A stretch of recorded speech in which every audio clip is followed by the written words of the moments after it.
So the word fresco means fresh in Italian, and we see it as a metaphor when God first gave us this word for these windows in our life when our sensitivity is really receptive to God imprinting His purpose, His vision onto us. And the fresco process means fresh because it's painting on a fresh coat of plaster. And so the artist does several layers of preparation, just getting ready for this very pure white coat that receives then an image to be imprinted onto it, and then all this vibrant color that eventually is going to explode just with vibrancy and last for thousands of years. That's why we really like this metaphor for starting a business, renewing an organization, even as something in terms of how you guide your life and your career. So that's why we like the fresco imagery.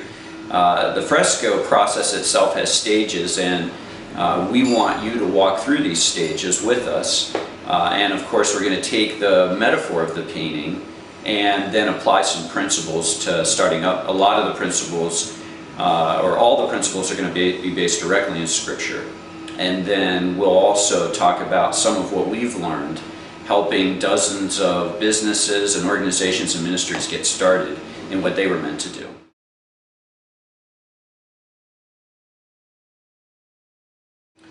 The first stage of the fresco process is the sketch. The sketch is the blueprint, the concept of what it is that's going to be created. And God usually gives us this sketch through different stories that tell us who we're meant to be. Those are hints at this masterpiece that He's going to create of our life. From the sketch begins the preparation of the surface. And there's 3 layers.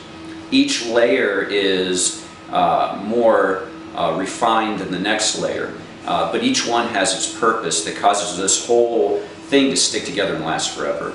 And for us, the 3 foundational layers are faith, hope, and love. Specifically, what are the stories of faith, hope, and love that have formed you and formed the foundation in your life. Then on top of that comes a very pure and smooth receptive layer that's ready for the impression of God. And that layer is applied bit by bit, section by section, because there's only so long for God's image to be impressed on that. And so once that layer is ready, then there's the transfer of the image. What in the fresco process they call the transfer of the cartoon. It's the transfer of a piece of that sketch onto the wall. And then from there, the application of the paint.